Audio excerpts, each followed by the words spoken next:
Hello everyone! Sasamahan niyo ako dito sa aking dental check-up.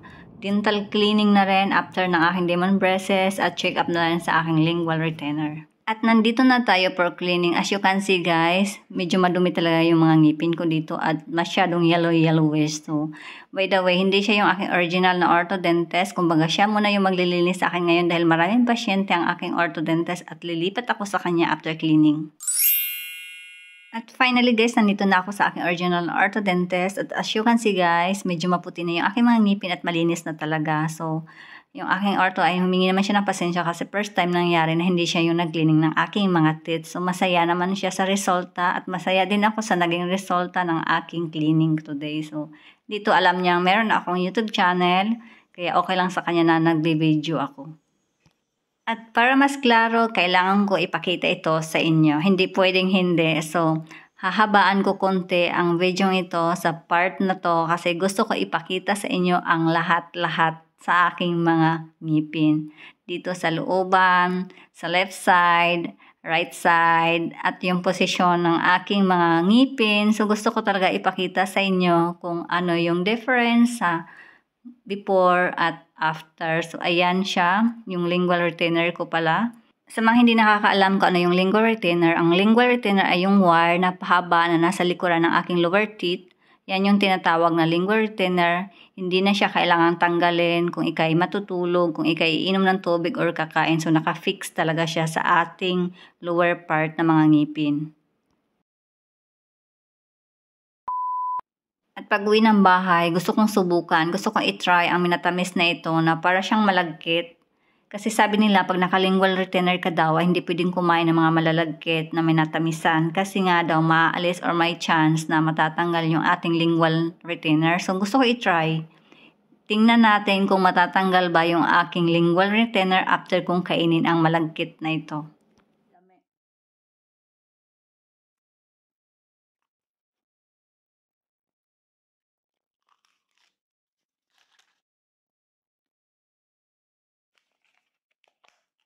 At dahil nasarapan ako, humirit ulit ako. Pang second ko na ito. Ito ay tinatawag na mochi. Hindi ko alam kung saan galing ito kasi bigay lang sa akin ng aming kapitbahay.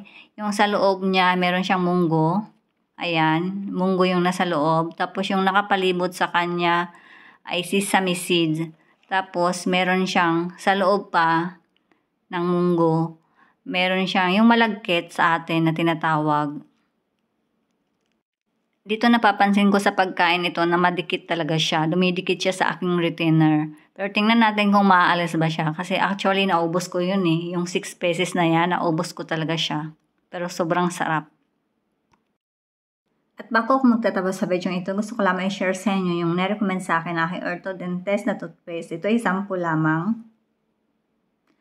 Kilalang kilala nyo na rin ito, alam ko. Ito ay si Sensodyne para naman sa mga sensitive na mga teeth or gums, pwedeng-pwede ito. At yung isa naman ay si Mentadent. Ito ay para sa tartar kasi normal lang na magkakaroon tayo ng tartar dahil ako ay merong retainer. So, ina-alternate ko lang silang dalawa.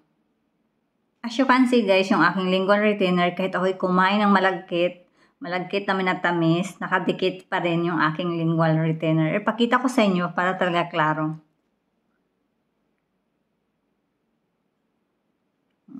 Diba? Nandyan pa rin siya. Kasi sabi nila, pag kumakain daw ng malalagkit na mga minatamisan, ay hindi daw pwede. Kasi nga, yung lingual retainer ay pwede, malaki ang chance na masira siya or matanggal. Kasi nga, didikit dito sa lingual retainer yung ating kinakain na malagkit. So, sa akin, buo pa rin siya. Hindi pa rin siya natanggal. Nandito pa rin siya sa loob. Yung sa aking upper teeth naman ay naka-clear retainer ako pero isi-separate video ko siya kasi ayaw kong pahabain ng video ito. So marami nagtatanong kung magkano yung total gastos ko sa aking demon braces. Sasagutin ko din yan sa ibaba or mag-create ako ng panibagong video para masagot ko talaga ng klaro at ma-explain ko din sa inyo kung ano-ano yung mga nagastos ko kung bakit medyo napamahal yung aking gastos dito sa aking demon braces. So, as you can see guys, medyo maayos na yung aking lower teeth. I-compare nyo naman sa dati kong video, nung sa unang-una kong mga videos, before ako nagkaroon ng braces na, sobrang pangit talaga ng mga ngipin ko sa ibaba kasi paliko ng paliko talaga. So, masasabi kong hindi man siya ganun ka-perfect ngayon, pero mas maigi na to or mas maganda na siya ngayon, ikumpara natin sa dati kong original na mga ngipin. So, kung may mga questions kayo, please paki-comment down below at susubukan kong sagutin yan isa-isa.